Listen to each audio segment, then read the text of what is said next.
আপনি একজন বিবাহিত নারী হয়ে অন্যের স্বামীর প্রতি আপনার লালসা থাকবে, ঘরে নিজের স্বামীকে রেখে অন্যের স্বামীর ঘাড়ে ভর করার জন্য আপনার পরিকল্পনা থাকবে, আপনি স্বপ্ন দেখবেন, আপনি খোঁজ খবর নেবেন না সেই তার স্ত্রীটা কেমন, তার স্ত্রীটার কী অবদান তার লাইফের পেছনে, তার স্ত্রীটা তার জন্য কী কষ্ট করেছে বা তার স্ত্রীর তার লাইফে কী স্যাক্রিফাইস আছে, আপনি কোনো কিছুই খোঁজ নেবেন না, খবর নেবেন না।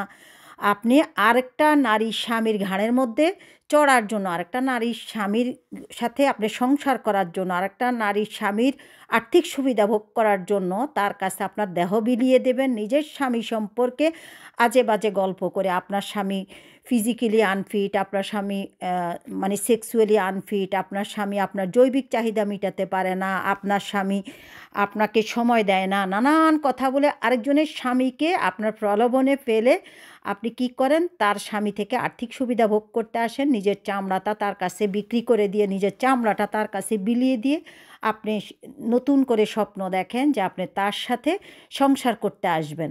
ধরা পড়ার পর আপনি বলেন যে সে আমার সাথে চিট করেছে, আসলে আমারই ভুল ছিল, আমি তার বউ সম্পর্কে খোঁজ খবর নেই নাই, তার বউটা এত ভালো মানুষ, এই হয়েছে সেই হয়েছে। বন্ধ করেন নাটকবাজি, বুঝতে পেরেছেন? আপনারা এক শ্রেণীর নারীরা কত বড় অসভ্য, কত বড় নোংরা আপনাদেরকে চেনা আছে। আপনারা কত বড় বিচ্ছিরি প্রকৃতির মানুষ, কত বড় নোংরা পরিবার থেকে আপনাদের আসা, এটা আপনাদেরকে চেনা আছে। আর যারা বলবেন আপু শুধু নারীদেরই দোষ, পুরুষদের দোষ নয়, পুরুষদের অবশ্যই দোষ আছে, কিন্তু মনে রাখবেন বটি পচে না, মাছ কিন্তু পচে যায়। বটি হচ্ছে পুরুষ, মাছ কিন্তু নারী। আর পুরুষরা তো এগুলো করবেই।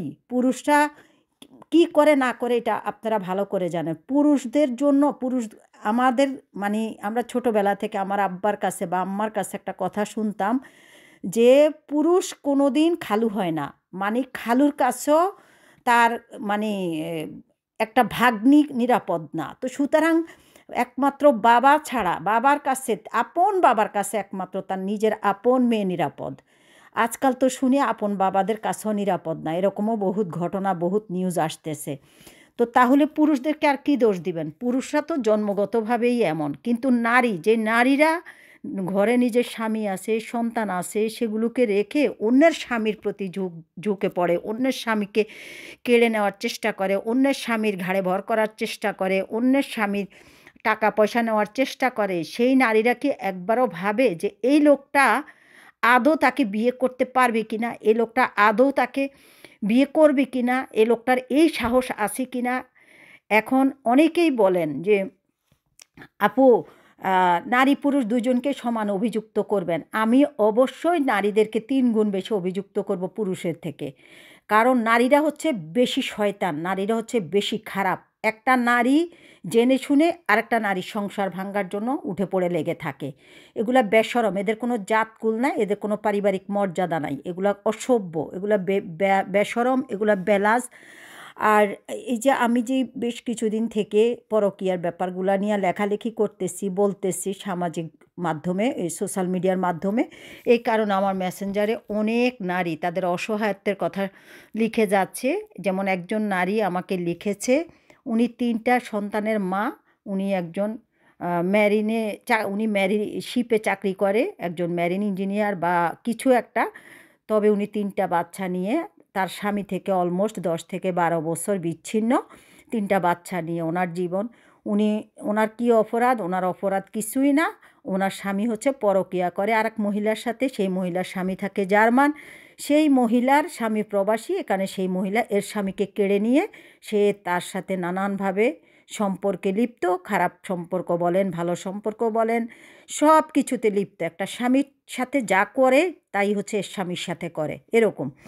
তো এই কারণে এ 10 থেকে 12 বছর তার স্বামী থেকে বিচ্ছিন্ন। তো তার স্বামী তাদের খোঁজ খবর নেয় না, বাচ্চা দুটার খোঁজ খবর নেয় না, অনেক কথা লিখেছে, এখন কি করণীয়। পরে যাই হোক, আমার ভিডিও, আমার ফেসবুক, সোশ্যাল মিডিয়াতে আমার এই সাহসিকতা দেখে তার একটু সাহস হলো। সে কী করলো, ওই মহিলার স্বামীটাকে খুঁজে বের করে, যার মানে তার ফেসবুকের মধ্যে মেসেঞ্জারে সে কিছু মেসেজ দিল, কিছু ঘটনা জানালো। জানানোর পর থেকেই এর স্বামী আবার এখন ধুমায়ের সাথে যোগাযোগ করার চেষ্টা করে, অ্যাপোলজি স্বীকার করতেছে, তার সাথে আপোস করার চেষ্টা করতেছে, এবং তার শ্বশুর শাশুড়ি দেবর ননদ সবাই তার সাথে যোগাযোগ করার চেষ্টা করতেছে।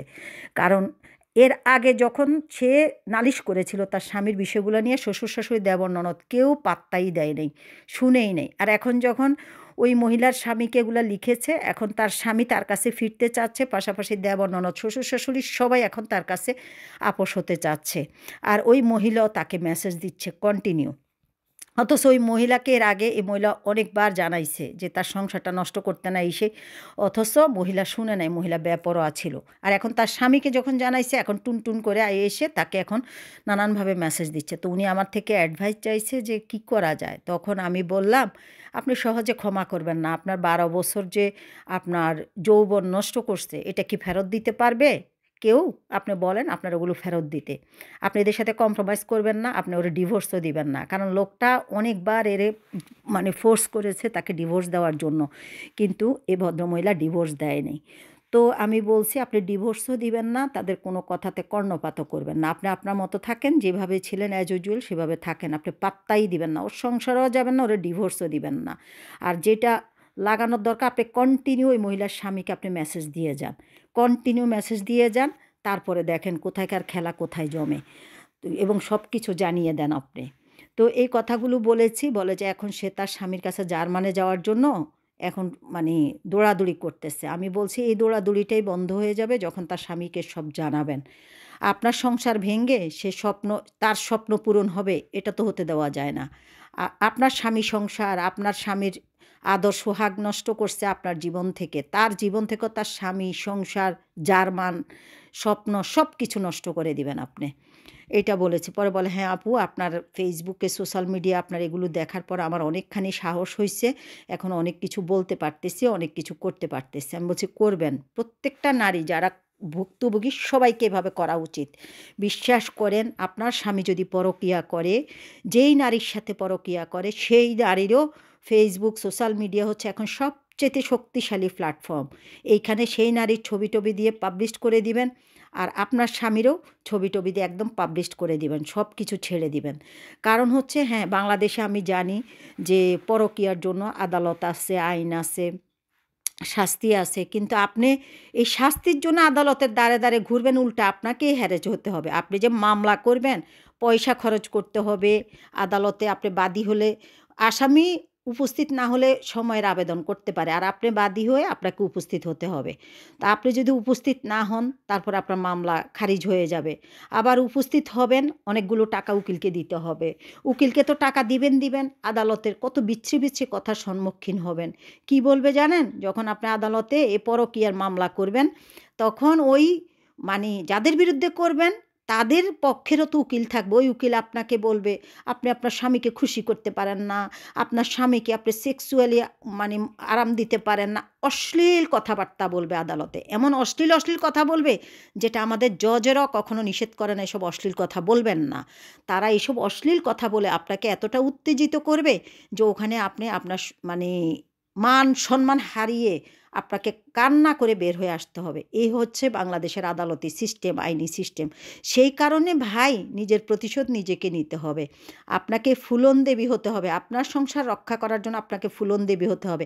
আপনি আপনার স্বামীরও সব কিছু একদম ভাইরাল করে দিবেন, মহিলারও সব কিছু, তবে মহিলারটা বেশি ভাইরাল করবেন। মহিলারটা বেশি কেন ভাইরাল করবেন? কারণ মহিলাদেরকে যত অপদস্থ করবেন সামাজিকভাবে ততই তারা অপদস্থ হবে, এবং এই মহিলাদের সব কিছু যখন ভাইরাল করতে থাকবেন, তখন কোনো মহিলাই কারো বিবাহিত স্বামীর দিকে আর জীবনে চোখ উঠায়ে তাকাবে না। এই কারণে আপনারা সবাই চেষ্টা করবেন মহিলাদের সমস্ত তথ্যগুলো কালেক্ট করে ওদেরকে পরিচয় করে দেওয়া সোশ্যাল মিডিয়া প্ল্যাটফর্মে, যে এরা এগুলা করে, এবং রীতিমতো তাদেরকে একদম চামড়ার ব্যবসায়ী বলে পরিচিত, একদম প্রতিষ্ঠিত করে দিবেন। দেখলেন না কয়দিন আগে আমি একটা মহিলার অনেক ডকুমেন্টস, আমার কাছে প্রচুর রেকর্ডিং ডকুমেন্টস অনেক কিছু আছে, তার স্বামীর সাথে আমি 6-7 মাস পর্যন্ত ফোনে কথা বলেছি। তার স্বামী বিষয়টাকে কিছুই মনে করে না। তার স্বামী বিষয়টাকে খুব মামুলিক ব্যাপার মনে করে। বেটির সাথে আমার অনেক চ্যাট আছে, আমি মেসেঞ্জারে বেটিকে অনেক বিশ্রী ভাষায় গালাগালি করেছি। বেটি শুধু হাসে, বেটি কিছু মনেই করে না। আসলে এদের কোনো লজ্জা শরম নাই। যারা এসব কাজ করে, আপনি দেখেন যারা হচ্ছে এ ব কি বলবো? আসলে ভিডিওতে অনেক সময় অনেক ল্যাঙ্গুয়েজ ধরে। তারপরও যারা এইসব চামড়ার কাজকর্ম করে রাস্তাঘাটে, তাদের কি কোনো লজ্জা শরম থাকে? এইসব বেটিরা হচ্ছে ঘরে থেকে করে, ওরা রাস্তায় করে। তফাৎটা এইখানেই। তো এইসব বেটিদের কোনো লজ্জা শরম থাকে না। আমি যে অশ্লীল কথাগুলো তাকে লিখেছি, এটার জন্য সে হেসে, হেসে নরমাল স্বাভাবিক স্টাইলে উত্তরগুলো দিয়েছে। এবং প্রচুর ডকুমেন্টস আমার কাছে আছে। ভয়েস রেকর্ডিং থেকে শুরু করে, ভিডিও রেকর্ডিং থেকে শুরু করে চ্যাট চ্যাট ডকুমেন্ট সবকিছু আছে।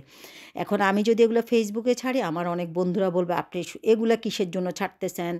নিজেকে লেম করতেছেন, এ করতেছেন, সে করতেছেন।" ভাই, আমি এগুলো ছাড়ি, আপনারা আকাম-কুকাম করবেন যারা, তাদের খুব গায়ে লাগবে। আর যারা আকাম-কুকাম করে না, তাদের গায়ে লাগবে না। তারা মনে করবে একদম উচিত করছে, উচিত শিক্ষা দিচ্ছে। আর যারা আকাম-কুকাম করে, একমাত্র ওদেরই গায়ে লাগবে। ওরাই মনে করবে এগুলা কেন ছাড়ে। এগুলা ছাড়ার মূল উদ্দেশ্য হচ্ছে এদেরকে সামাজিকভাবে অপদস্থ করা। কারণ আদালতের শরণাপন্ন হয়ে লাভ নেই। আদালতে যাব, বছরের পর বছর এই মামলা ঘুরবে।